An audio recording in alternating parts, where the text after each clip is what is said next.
Good morning बच्चों। कल हमने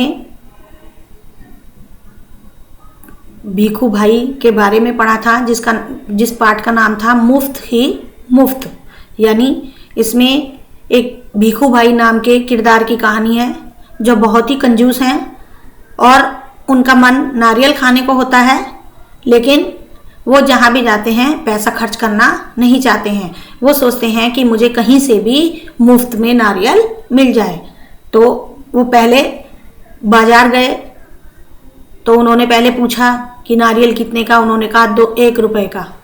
उसने कहा कि मैं यहाँ तक आया हूँ तो मुझे उसके पैसे कुछ कम होने चाहिए। तो उसने कहा कि नहीं, 1 रुपए से कम नहीं होगा, आप दूसरी जगह जाएं। तो वो जब दूसरी जगह गए तो उन्हें वहाँ पर उसने 50 पैसे बताया। तो उन्होंने फिर यही सोचा कि मैं यहाँ तक भी आया हूँ पैदल चलकर तो भी मुझे 50 पैसे देने पड़ेंगे। तो वो इसी तरह से सोचते सोचते आगे चलते गए। तो उस नारियल वाले ने उनसे कहा कि यहाँ पर एक बगीचा है, आप बगीचे में जाकर 50 पैसे में नारियल ले सकते हैं।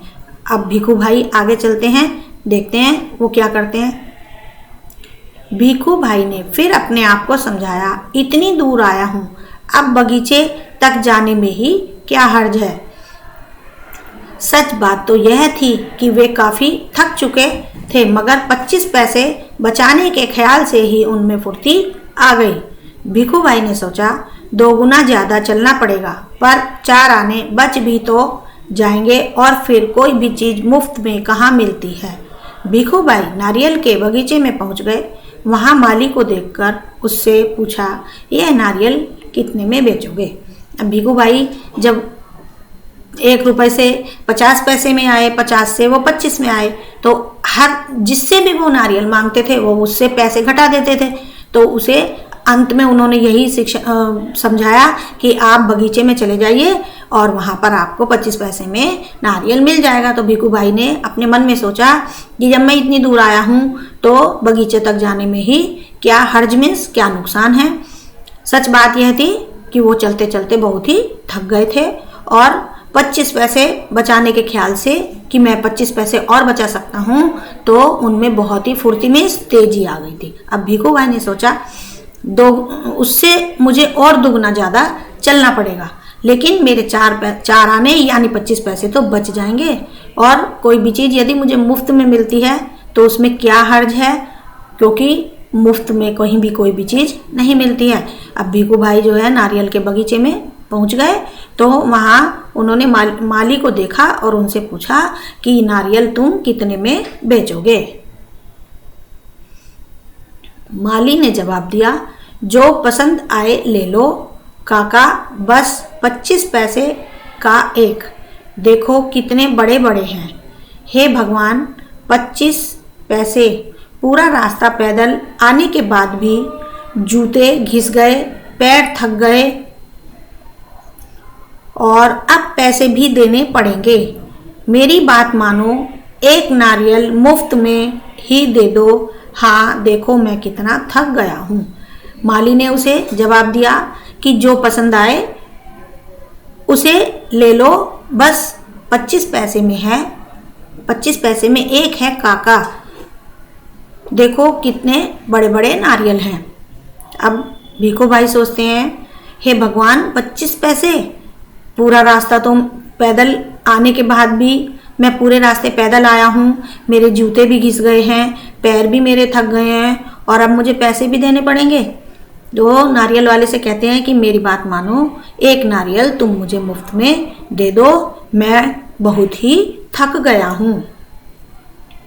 भीखू भाई की बात सुनकर माली ने कहा, अरे काका, मुफ्त में चाहिए ना, यह रहा पेड़ और वह रहा नारियल। पेड़ पर चढ़ जाओ और जितने चाहो तोड़ लो, वहाँ नारियल की कोई कमी नहीं है, पैसे तो मेरी मेहनत के हैं।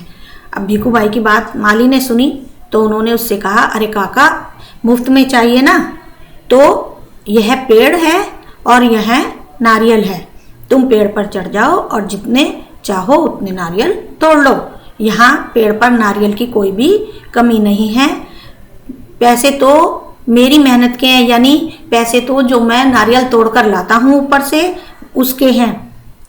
सच जितना चाहूं ले लूं। भीखू भाई तो खुशी से फूले ना समाये, मेरा यहाँ तक आना बेकार नहीं गया। तो भीखू भाई खुश हो गए। तो उन्होंने कहा जितना चाहूं ले लूं। अब फूले ना समाये मीन्स बहुत ही खुश हुए। भीखू भाई बहुत ही खुश हुए और उनका मन झूमने लगा। तो वो मन में सोचते हैं कि मेरा यहाँ तक आना बेकार नहीं गया। उन्होंने जल्दी जल्दी पेड़ पर चढ़ना शुरू कर दिया। पेड़ पर चढ़ते चढ़ते भीखू भाई ने सोचा, बहुत अच्छे, मेरी तो किस्मत खुल गई। जितने नारियल चाहे तोड़ लूं और पैसे भी ना दूं, क्या बात है। भीखू भाई ऊपर पहुंच गए। फिर वे टहनी और तने के बीच आराम से बैठ गए और दोनों हाथों को आगे बढ़ाने लगे। सबसे बड़े नारियल को तोड़ने के लिए जक पैर फिसल गया। भीखू भाई ने एकदम से नारियल को पकड़ लिया। उन्होंने इतना सुना और जल्दी जल्दी पेड़ पर चढ़ना शुरू कर लिया।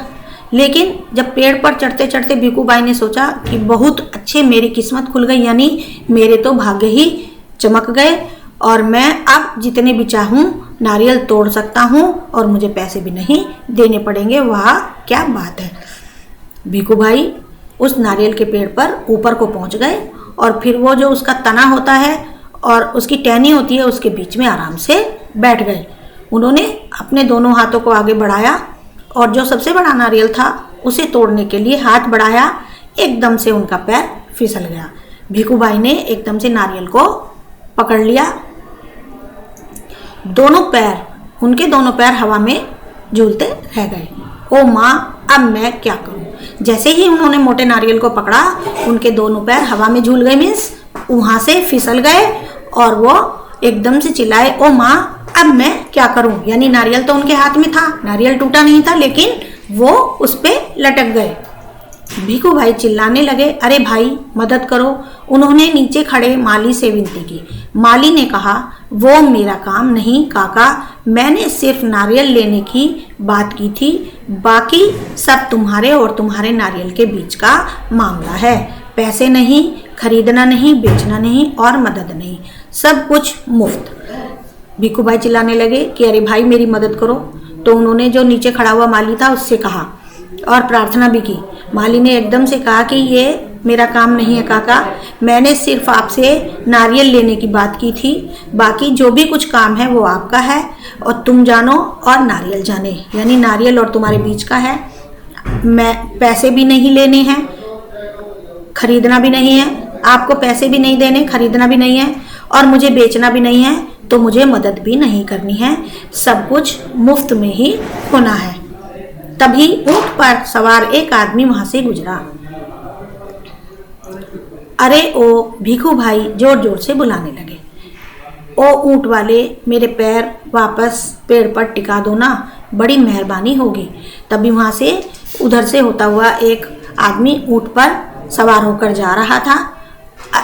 भीखू भाई ने उसको आवाज लगाई और उसे जोर जोर से बुलाने लगे, ओ ऊंट वाले, तुम मेरे पैर को इस पेड़ पर वापस टिका दो, आपकी बहुत मेहरबानी होगी, यानी आपकी बड़ी बड़ी कृपा होगी।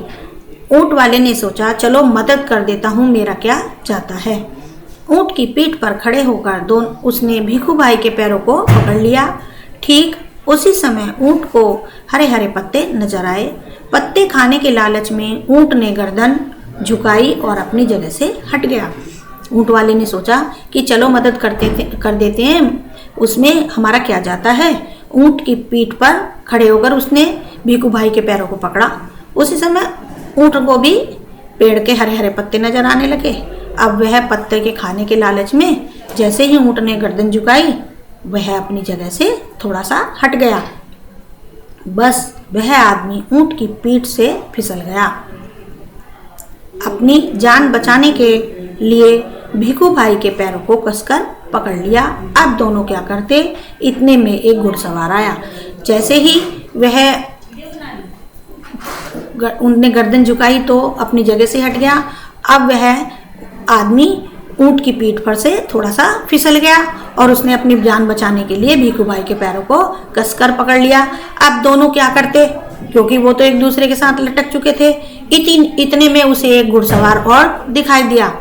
अरे सांभलो छो, तो वो बोलता है, अरे तुम दोनों संभालो अपने आप को।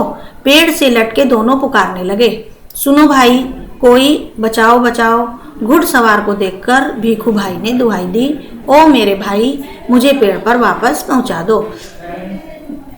पेड़ से दोनों लटके हुए थे तो दोनों उसे पुकारने लगे कि हे भाई सुनो, हमें दोनों को बचाओ। और घुड़सवार को देखकर भीखू भाई ने भी उससे दुहाई की, यानी प्रार्थना की, ओ मेरे भाई, मुझे पेड़ पर वापस पहुंचा दो। हम 1 मिनट भी नहीं लगेगा, मैं घोड़े की पीठ पर चढ़कर इनकी मदद कर देता हूँ। यह सोचकर घुड़सवार घोड़े पर उठ खड़ा हुआ। हम मीन्स उसने अपने मन में सोचा और उसने कहा कि 1 मिनट भी नहीं लगेगा, मैं अपने घोड़े की पीठ पर चढ़ जाऊंगा और इनकी मदद कर दूंगा। यह सोचकर वह घोड़े पर उठ खड़ा हुआ। लेकिन कौन कहता है कि घोड़ा ऊंट से बेहतर है? हरी हरी घास दिखाई देने पर तो दोनों एक जैसे ही हैं। घास के चक्कर में घोड़ा जरा आगे बढ़ा और छोड़ चला अपने मालिक को ऊंट वाले के पैरों से लटकते हुए। लेकिन ये कहते हैं कि घोड़ा भी तो ऊंट से बेहतर है, उसे भी हरी हरी घास दिखाई देगी तो दोनों एक जैसे ही हो जाते हैं। तो इसी तरह से घास के चक्कर में घोड़ा भी थोड़ा सा आगे को बढ़ गया और अपने मालिक को ऊंट वाले के पैरों से लटकते हुए छोड़कर आगे को चला गया। 1 2 और अब तीनों झूलते रहे नारियल के पेड़ से। पहले एक थे भीखू भाई, फिर ऊंट वाला और फिर घोड़े वाला। अब तीनों उस नारियल के पेड़ से लटक रहे थे। काका काका, कस के पकड़े रहना। हाँ, घुड़सवार ने पसीना पसीना होते हुए कहा, जब तक कोई बचाने वाला ना आए कहीं छोड़ ना देना, मैं आपको 100 रुपए दूंगा। अब भीखू भाई ने कहा कि काका, मुझे कस कर पकड़े रहना। घुड़सवार ने पसीना होते हुए कहा। घुड़सवार ने, जब घुड़सवार सबसे नीचे लटक गया तो उसने उनसे, भीखू भाई से कहा कि काका, तुम कस कर पकड़े रहना, कहीं जब तक कोई भी हमें बचाने वाला ना आए तुम उसे छोड़ मत देना, मैं आपको 100 रुपए दूंगा। काका काका, अब ऊंट वाले की बारी थी। मैं आपको 200 रुपए दूंगा, लेकिन नारियल को छोड़ना नहीं। अब ऊंट वाले ने भी कहा कि काका, मैं भी आपको 200 रुपए दूंगा, लेकिन आप ऊंट वाले को मत छोड़ना। 100 और 200 रुपए, बाप रे बाप, 300 रुपए। भीखू भाई का सिर चकरा गया। इतना सारा पैसा! खुशी से उन्होंने अपनी दोनों बाहों को फैलाया और नारियल गया हाथ से छूट। अब उनके मन में लालच आ गया। पहले एक ने कहा 100 रुपये और दूसरे ने कहा 200 रुपये। बाप रे बाप, मुझे 300 रुपये मिलेंगे। भीखू भाई का सिर भी चकरा गया, मीन्स घूमने लगा। और इतना सारा पैसा, मुझे इतना सारा पैसा मिलेगा। उन्होंने अपनी खुशी से दोनों बाहों को फैला दिया, यानी खुशी में वो झूमने लगे और नारियल उनके हाथ से छूट गया। धड़ाम से तीनों जमीन पर गिरे, घुड़सवार, ऊंटवाला और भीखू भाई। भीखू भाई अपने आप को संभाल ही रहे थे कि एक बहुत बड़ा नारियल उनके सिर पर आ फूटा, बिल्कुल मुफ्त। अब जब उन्होंने पैसे के लालच में नारियल को छोड़ दिया तो वो नीचे आ पड़े तीनों। अब जैसे ही तीनों नीचे गिरे, उसके बाद वो एक दूसरे को देखते रहे और जैसे ही वो भीखू भाई अपने आप को संभाल रहे थे, यानी उठने वाले थे, इतने में ही एक बहुत बड़ा नारियल उनके सिर पर आ गिरा और वो भी बिल्कुल मुफ्त। यानी पैसे के लालच में वो नीचे गिर गए और फिर उन्हें नारियल भी मुफ्त में मिल गया, लेकिन उनका सिर फूट गया नारियल से। तो बच्चों, लालच बुरी बला है, हमें कभी भी लालच नहीं करना चाहिए। इसी के साथ हमारी वीडियो पूरी होती है। धन्यवाद।